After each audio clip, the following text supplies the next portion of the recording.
ಅಲರ್ಜಿಯ ಲಕ್ಷಣಗಳು ಅಂತ ಹೇಳಿದ್ರೆ, ಒಂದು ಆವಾಗಲೇ ಹೇಳಿದ್ದೀವಿ, ಒಂದು ಮೂಗು ಕಟ್ಕೊಳ್ಳೋದು, ಸೀನೋದು, ಬೆಳಿಗ್ಗೆ ಕಣ್ಣು ಉರಿಯೋದು, ಕಣ್ಣಲ್ಲಿ ನೀರು ಬಿಡೋದು, ಅದಲ್ಲದೆ ಚರ್ಮದಲ್ಲಿ ಗುಳ್ಳೆಗಳಾಗೋದು, ನವೆ ಬರೋದು, ಅದಲ್ಲದೆ ಇದು ಏನು ತುಟಿ ಊದ್ಕೊಳ್ಳೋದು, ಕಣ್ಣು ಊದ್ಕೊಳ್ಳೋದು, ಇವೆಲ್ಲ ಎಲರ್ಜಿ ಸಿಂಪ್ಟಮ್ಸ್ ಅಂತ ಆಗಲೇ ಮಾತಾಡಿದ್ವಿ. ಆದರೆ ಡಾಕ್ಟ್ರೇ, ಇದಲ್ಲದೇ ಬೇರೆ ಯಾವುದಾದ್ರೂ ಸಿಂಪ್ಟಮ್ ಇದ್ದಾವ, ಬೇರೆ ಯಾವುದಾದ್ರೂ ಲಕ್ಷಣ ಇದ್ದರೆ ನಾವು ಸ್ವಲ್ಪ ಎಚ್ಚೆತ್ಕೋಬೇಕಾ ಅಂತ ಕೇಳಿದ್ರೆ ಇದ್ದಾವೆ, ಕೆಲವೊಂದು ಇದ್ದಾವೆ. ಒಂದು ಅಂದರೆ ಸುಸ್ತು, ಆಯಾಸ, ಕ್ರಾನಿಕ್ ಫಟೀಗ್. ಸೊ ಈ ಆಯಾಸ ಏನಕ್ಕೆ ಬರುತ್ತೆ? ಎಲರ್ಜಿ ಅನ್ನೋದು ಒಂದು ಉರಿಯೂತ ಉಂಟು ಮಾಡುವಂಥ ಒಂದು ಕಾಯಿಲೆ.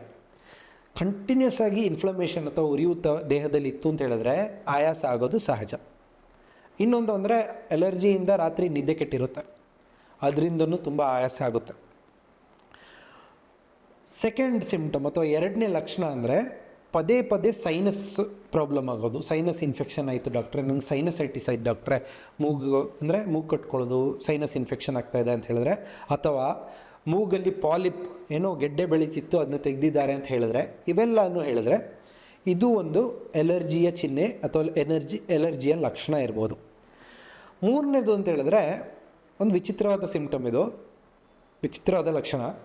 ಏನೋ ತಿಂತೀವಿ, ಆವಾಗ ಬಾಯೆಲ್ಲ ಕೆರೆಯುತ್ತೆ, ಬಾಯಿಯಿಂದ ಗಂಟ್ಲುವರೆಗೂ ಕೆರೆಯುತ್ತೆ, ಆಮೇಲೆ ಹೋಗ್ಬಿಡುತ್ತೆ.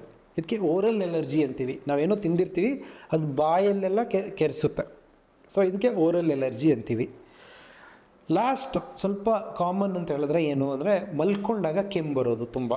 ಅದು ಗಂಟ್ಲಿಂದ ಏನೋ ಸಿಕ್ಕಾಕೊಂಡಂಗೆ, ಗಲೇಮಿ ಕಿಚ್ ಕಿಚ್ ಅಂತೀವಲ್ಲ, ಆ ಥರ ಇದ್ದಾಗಲೂ ಇದು ಮೂಗಿನ ತೊಂದರೆಯಿಂದಾಗಿ ಈ ಹಿಂಭಾಗದಲ್ಲಿ, ನಮ್ಮ ಗಂಟ್ಲಿನ ಹಿಂಭಾಗದಲ್ಲಿ ಸ್ವಲ್ಪ ಮ್ಯೂಕಸ್ ಫಾರ್ಮ್ ಆಗೋದ್ರಿಂದ ಈ ಥರ ಕೆಮ್ಮು ಬರುತ್ತೆ. ಸೊ ಇದಕ್ಕೆ ಪೋಸ್ಟ್ ನೇಸಲ್ ಡ್ರಿಪ್ ಅಂತೀವಿ.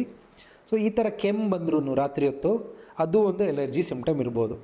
ಸೊ ಸುಸ್ತು, ರಾತ್ರಿ ಹೊತ್ತು ಕೆಮ್ಮು ಬರೋದು, ಏನಾದ್ರು ತಿಂದರೆ ಬಾಯೆಲ್ಲ ತುರಿಸೋದು, ಅದಲ್ಲದೆ ಪದೇ ಪದೇ ಸೈನಸ್ ಪ್ರಾಬ್ಲಮ್ಮು ಅಥವಾ ಪಾಲಿಪ್, ಮೂಗಲ್ಲಿ ಏನೋ ಗೆಡ್ಡೆ ಬೆಳೆದಿದೆ ಅಂತ ಹೇಳಿದ್ರೆ ಇವೆಲ್ಲನೂ ಎಲರ್ಜಿಯ ಸ್ವಲ್ಪ ವ್ಯತ್ಯಾಸವಾದ ಸಿಂಪ್ಟಮ್ಸ್, ಲಕ್ಷಣಗಳು ಅಂತ ಹೇಳ್ಬೋದು.